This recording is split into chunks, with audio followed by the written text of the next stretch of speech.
कुलूसियों 3 अध्याय। अतः जब तुम मसीह के साथ जिलाए गए तो स्वर्गीय वस्तुओं की खोज में रहो, जहाँ मसीह विद्यमान है और परमेश्वर की दाहिनी ओर बैठा है।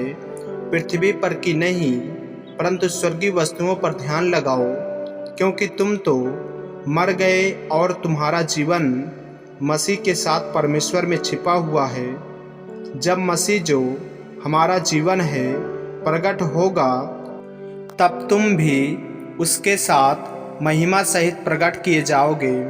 पुराना जीवन और नया जीवन।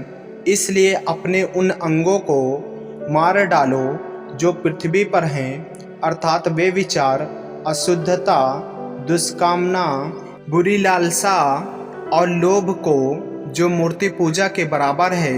इन्हीं के कारण परमेश्वर का प्रकोप आज्ञा ना मानने वालों पर पड़ता है। और तुम भी जब इन बुराइयों में जीवन बिताते थे तो इन्हीं के अनुसार चलते थे।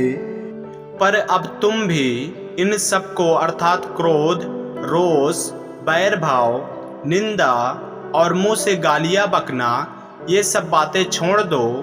एक दूसरे से झूठ मत बोलो, क्योंकि तुमने पुराने मनुष्यत्व को उसके कामों समेत उतार डाला है और नए मनुष्यत्व को पहन लिया है, जो अपने सृजनहार के स्वरूप के अनुसार ज्ञान प्राप्त करने के लिए नया बनता जाता है।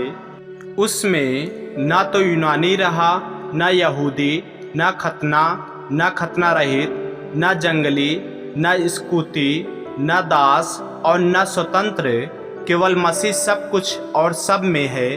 इसलिए परमेश्वर के चुने हुओं के समान जो पवित्र और प्रिय हैं, बड़ी करुणा और भलाई और दीनता और नम्रता और सहनशीलता धारण करो। और यदि किसी को किसी पर दोष देने का कोई कारण हो तो एक दूसरे की सह लो और एक दूसरे के अपराध क्षमा करो। जैसे प्रभु ने तुम्हारे अपराध क्षमा किए, वैसे ही तुम भी करो। इन सब के ऊपर प्रेम को जो सिद्धता का कटिबंध है बांध लो। मसीह की शांति, जिसके लिए तुम एक देह होकर बुलाए भी गए हो, तुम्हारे हृदय में राज करे और तुम धन्यवादी बने रहो।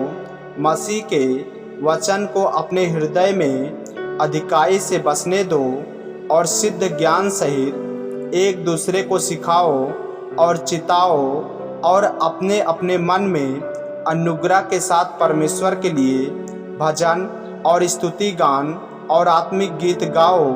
वचन में या काम में जो कुछ भी करो, सब प्रभु यीशु के नाम से करो और उसके द्वारा परमेश्वर पिता का धन्यवाद करो।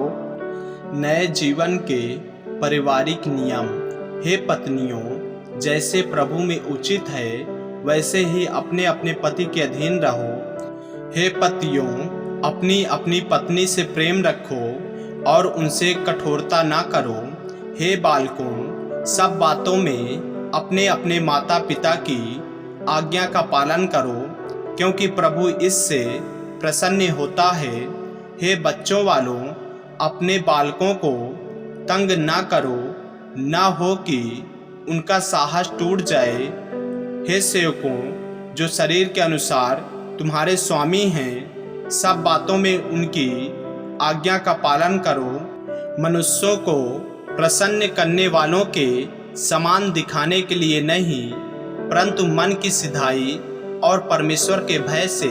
जो कुछ तुम करते हो तन मन से करो, यह समझकर कि मनुष्यों के लिए नहीं परंतु प्रभु के लिए करते हो, क्योंकि तुम जानते हो कि तुम्हें इसके बदले प्रभु से मिरास मिलेगी।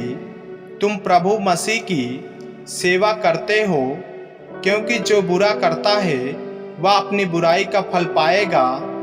वहाँ किसी का पक्षपात नहीं। आमीन। मेरे प्रियो, यदि आप इस चैनल पर नए हैं, यदि आपने अभी तक हमारे चैनल को सब्सक्राइब नहीं किए हैं तो हमारे चैनल को सब्सक्राइब करें और बेल आइकन के बटन को दबाएं। और यदि आप हमारे फेसबुक पेज पर नए हैं तो हमारे पवित्र बाइबल को फॉलो करें, लाइक करें, ताकि परमेश्वर का वचन आप तक पहुंच सके। जय मसीह की। प्रभु आपको आशीष दे।